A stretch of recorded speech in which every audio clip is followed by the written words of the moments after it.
Hello, everybody, and welcome to another exciting episode of Meet, Act, and Part. And we're your hosts. I'm Greg Knott. I'm Bill Hostler. I'm Todd Creason. And I'm Darren Laners. And we are very privileged tonight to have with us the Grandmaster of the most worshipful Grand Lodge of Ancient, Free, and Accepted Masons of the state of Illinois, Stephen F. Oakley. Grandmaster, welcome to Meet, Act, and Part podcast. Thank you. Glad to have you. I think the timing is excellent. And as we get into this, you've just issued some guidance that we'll get to later. But why don't you give us a little bit of your Masonic background? How long have you been in the fraternity? Maybe your progression and to Grandmaster, and maybe a few things in between there.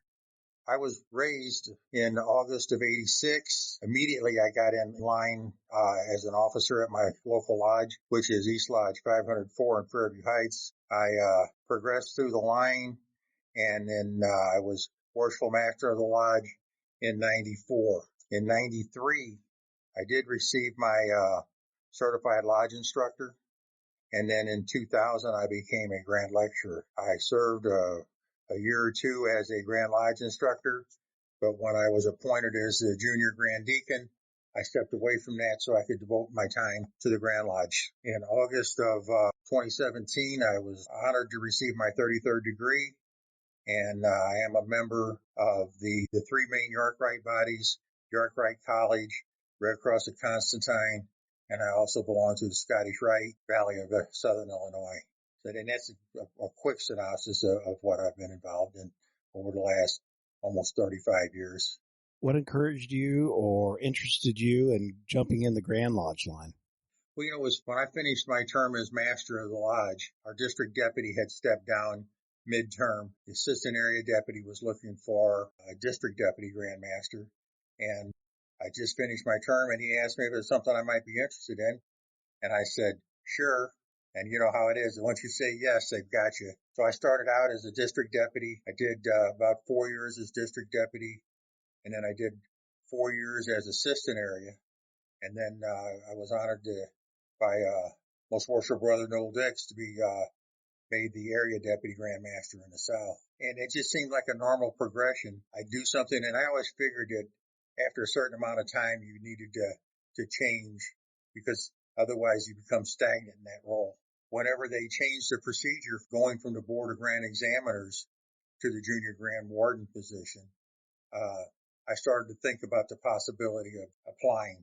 I did that, and the first time I applied, guys, I wasn't selected, and I couldn't believe it.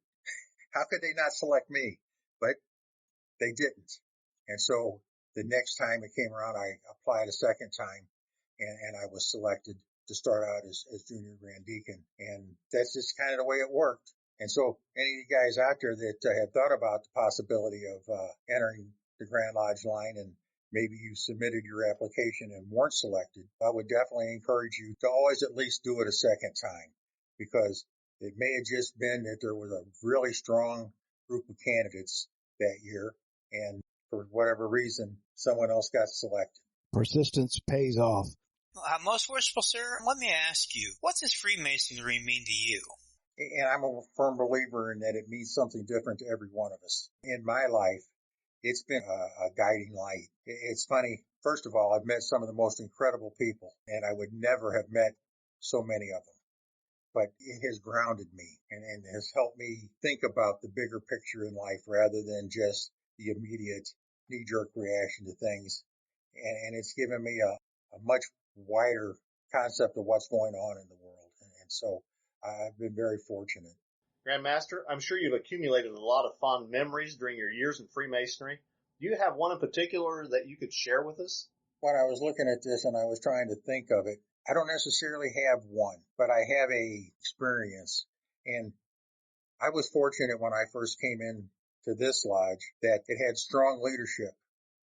And I think that's important in a lodge. But we had two gentlemen that worked on our Sunshine Committee, and they really taught me what Masonry was. They really did. They went out and they visited every month. They would go and visit 20 or 30 people. They showed what we were about, because it is fraternity. It's the love of our fellow man, but our members. And that, I think, is the strongest thing I can remember that seemed to have made a real impression on me. Most worshipful Brother Oakley, if you could travel back in time and attend any Masonic event in the history of Freemasonry, which event do you think you might visit? I'm really not a scholar. I've read several things, but nothing to the level that most of you guys have done. I've always been fascinated with Ben Franklin. I think he was a true Renaissance man. So I've always been interested in that.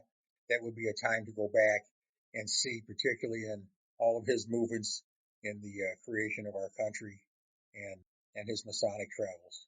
So in current day, we are making history at this time in our country with the pandemic and whatnot. And we wanted to talk to you a little bit about what Grand Lodge is, what they've been facing. I'm Master of Ogden Lodge, and I received the instructions you sent out for if we wanted to hold a digital meeting. First, before we get into the technology and some of that, how has this pandemic affected the fraternity?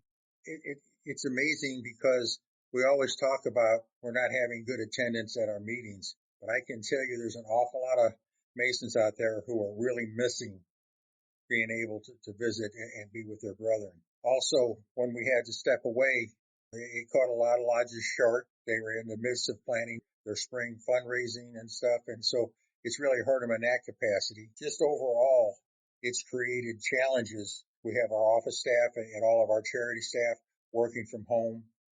We've had to change some of the procedures, particularly with our IMOS with the in-home visits. We've had to step away from a lot of that at this time.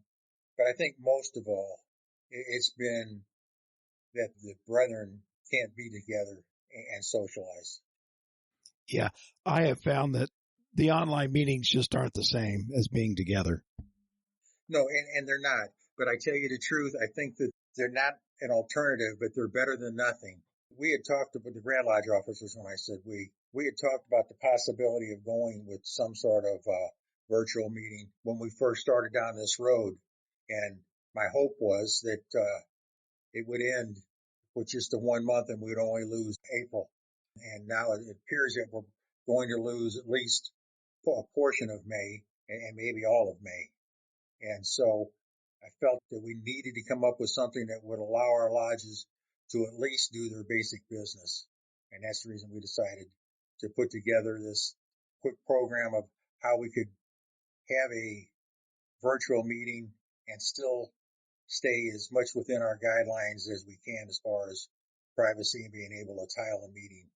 Yeah, because when I look at the guidelines, and it's amazing how much really we could come close to replicating a meeting. And for folks that don't have them, the Grand Lodge of Illinois has said you can do your business on Zoom, but just notify the Grandmaster first for a dispensation, and there's a suggested outline or an agenda. One thing we won't do in Illinois during those meetings is vote and receive petitions, only because of the nature of the secret ballot that we do when we bring in new or voting on new members. Frankly, I read them and I thought they were pretty flexible. I think you just did a good job of putting them together, given the use of technology and then some of our customs and traditions that we still need to maintain regardless of platform. So when we first started down the path of trying to put this together, we were actually going to include all the ritual and all the work other than the floor work, of course, because you couldn't do that. But the concern was, and that is that if somehow someone were to copy it or somehow release it, I didn't think it was appropriate. And that's when we decided to make the change to go from the Master's gavel rather than all of the ritual. Because, like I said myself, not being very technology savvy, that I wanted to make it to where almost any of the guys with just a little bit of help could pull this off. And I think this does that. Yeah, I think it does too. And there was a group of us had a social online last week at St. Joseph Lodge that Darren and I are members of. And, you know, it was actually pretty useful just talking to all the guys. And so at some point, I think we may try one of these stated digital meetings down the road, but we're going to wait a little bit and see what happens. So we were talking off air before we got on a little bit about what do you see down the road maybe for the use of digital technology and for brothers that were out of state or somewhere away. I learned a little bit about this by visiting with Hesperia Lodge on a social meeting. And also I was at an actual digital meeting at Lockport. And they actually did a complete online meeting. And the thing that I found was that we had brethren who belonged to the lodge, but live in Florida or California, Ohio. And these brethren were able to attend that social meeting and even the stated meeting.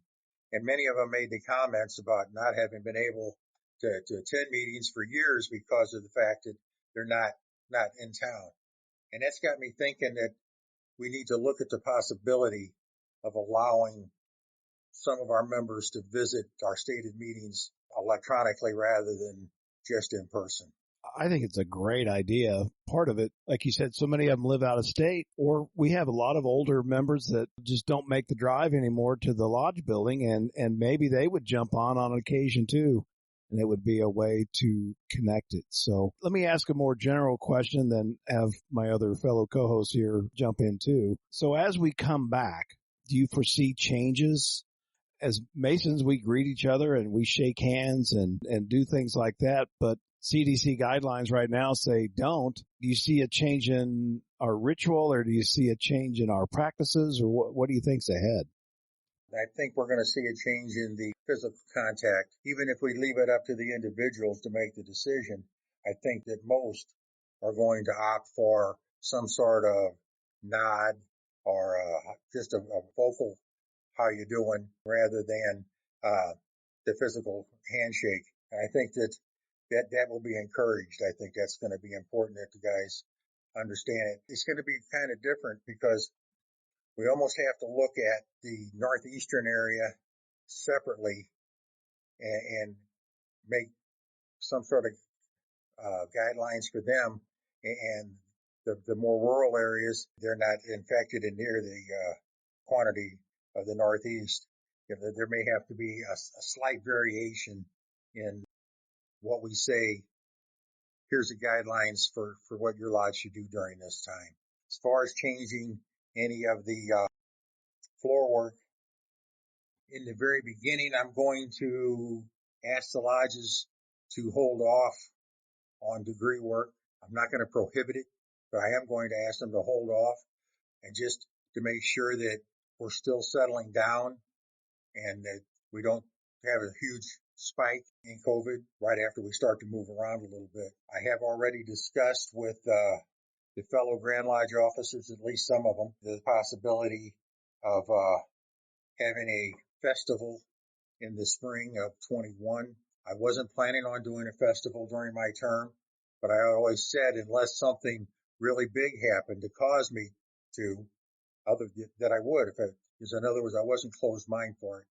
But I think that this is going to be something that we're going to need to do just so the lodges can catch up. I know lodges are already looking at the possibility of blue lightnings. That's going to be another option. And we have a third option, and that's what is called a Grandmaster's class. Grandmaster's class is a blue lightning that has more than the 14 maximum candidates. We'll look at all those options to help the lodges keep their degree work processing. But I think that at least in the beginning, I'm going to ask the lodges to kind of hold back on degree work until we get started and we make sure things are going to flow well. That makes a lot of sense to me. And we did a previous podcast with a guy out east, Eric Marks, who's a mental health professional. And we were even talking during that episode of when men come back, will there be some of them that have some trepidation about getting back into groups? And so we need to be conscious of that. We won't start up right from where we left off, and people are going to approach it at different speeds. I think you're just taking the right approach on the degree work and all that. Just ease back into it and make sure that we're all going to be well and taken care of. So we've got the full spectrum. We've got people that even now are completely terrified. I mean, they're just, they can't hardly take a breath. They're just so concerned that they just can't hardly do anything. And we have guys who are doing whatever they want to do whenever they want to do it. And we as a fraternity, we have to find that middle ground where we're keeping our members safe, or as safe as possible. Always make sure I don't say it completely, because there's nothing that we can do to make everybody safe. We can only try to do as much as possible. But I think it's important that there's a compromise between the I don't care and I'm terrified. Let me toss it over to Bill, because your question kind of feeds right into this. Most worshipful sir, what message do you have for the Freemasons of Illinois? My message is, first, I want to thank all the members. When I first issued the order that said we were going to stay at home, I was concerned that I was going to get a lot of bad feedback, but I didn't. And I received a lot of compliments from our members thanking me for being decisive and making this move. But it wasn't just me. And that was the thing I want everybody to know. We've got 6 Grand Lodge officers that are on the board of directors, and we have 2 that are members of the board that don't vote. That's the 2 deacons. Everybody had input into that decision. We didn't all agree on everything, but when it came down to it, we all thought we needed to do something. And so that was the reason that decision was made. I would also like to tell them the main thing with all of us is going to be, when we start back up, is that you, as an individual person, Mason, man, family member, husband, brother, father, you have to make a decision on what you're comfortable with. We can tell you, don't shake hands, and we can tell you can wear a mask. I know one Grand Lodge, they put out that what they were going to do to take care of the handshake was they were going to wear gloves. They were going to go back to the white cotton gloves. Then they could shake hands. I'd have to make sure that they can't be transferred through cotton gloves. There's going to be many options, and there's going to be many things that are going to come. And the bottom line is that neither I nor all the Grand Lodge officers are going to be able to answer every question every day when they come up, when a guy walks into lodge and does something that he is comfortable with and everyone else is not comfortable with. And so the lodges are going to have to police themselves, and that may be a little bit challenging, but I think that as long as we all use common sense and try to make sure that what we do is not only in the best interest of the fraternity, but in the best interest of our individual members. And so I'm not going to be overbearing. We're going to issue some sort of guidelines on how we're going to proceed. And I really need the cooperation and support of the fraternity as we move forward through this. Because honestly, guys, nobody gets to say, well, when we did this before, this is how we did it, because we've never done this before. Grandmaster, I'd written an article a few weeks ago about having some kind of a Masonic homecoming when this pandemic is over, and you and I had talked about that briefly, and I was curious if you'd had any ideas about doing something like that when we're all able to get together safely again. I have no problem with a homecoming or whatever you want to call it. I think that would be great, but it's going to have to be a time whenever there's not going to be any hold on social distancing, because we all know that if we bring 300, 400, 500 guys together, there's just no way that they're going to observe a 6-foot personal space rule. So if we were to do something like this, it'd have to be once, and I know there may never be a 100% all clear, but I think we'd have to be looking at, there's a real good reason to believe that it's okay for us to have close fellowship again. Most Worshipful Brother Oakley, I was curious when this first started to see potentially what the Grandmaster in 1918, if he had made any remarks regarding Spanish flu. And going back through the Grand Lodge proceedings, I didn't really see it addressed. However, my question is, did you look back through maybe some of the Grand Lodge proceedings to see how other Grandmasters during times of crisis handled themselves? This is a new situation, but I don't know if you sought guidance in that or not. I sought guidance via my Grand Lodge team. I did not go back and look in the books, but after I received the questionnaire, I did go back and look. And like you, I could not find any place where they addressed anything to do with the Spanish flu. They did have some remarks on World War I in there. I know in 1918, I believe that the Grand Lodge voted to send the president a telegram over the war. But as far as anybody stating due to the Spanish flu, we took these actions, I didn't see anything of that nature. Honestly, this is a different time than all of those, and just every time it is. And I don't know that you can look back to see how somebody did something in 1918 to try to formulate a plan for what you're going to do in 2020. The times are different. And it's just everything is so much different. So I know that it was done more by the states than it was by the federal government. I think that I was told that like St. Louis instituted real strict rules and were able to keep the cases down. But then when they opened everything up, it exploded. I'm praying that doesn't happen now. But times are so much different that I don't really see how I could have applied what they did from back then. The Grand Lodge of Illinois has some very impressive charities. We'd sold the home a decade or more ago and really changed direction on the programs. Could you speak a little bit about those and how they could help a brother from Illinois if that was the case? Sure. I can tell you that the rest of the country was surprised at how fast we responded for helping our membership. Most of them were just putting a plan together, and we had already started to address the needs. What our IMOS program is doing right now is they're trying to make sure that all of our members and our wives and widows, that they have the absolute necessary, the essentials. And by that I mean food, medication, heat, those kind of things. We're not getting real active in the making of house payments, car payments, other kind of things like that. We're hoping that as we progress, the lenders are going to either forgive some of that or they're going to at least work a period out where there can be an adjustment and to get back on track. I'm sure there's going to be some people whose jobs aren't there when this is all over. And in those cases, once they apply to our IMOS program, they'll do a full investigation and get them set up and help them in any way we can. We have two programs that are mainly involved here, and that's IMOS being the Illinois Masonic Outreach Service, and IMCAP, which is the Illinois Masonic Children's Assistance Program. Both of those programs are working to make sure that our Masonic family is taken care of.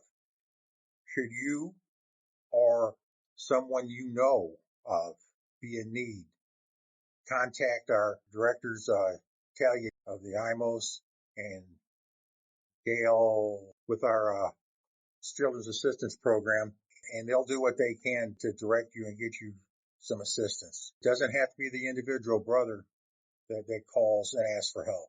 It can be someone that knows that they're in trouble or in need. We don't want you to be in a position where you're suffering and struggling before you ask for help. We want to be able to try to soften that as much as possible. So those are our two main charities at the forefront in that. And they do excellent. So let me give just one example, then I'm going to pass it to Todd. At St. Joseph Lodge, we support our local food pantry. And we made a donation, and our brother secretary reached out to IMOS, and they were able to send some other additional funds. And the impact was real and direct, and it was quick. So it's just, I couldn't be more proud of IMOS. So let me pass it over to Todd. One thing just real quick on that. We have the Grand Lodge itself through the Illinois Masonic Charities Fund.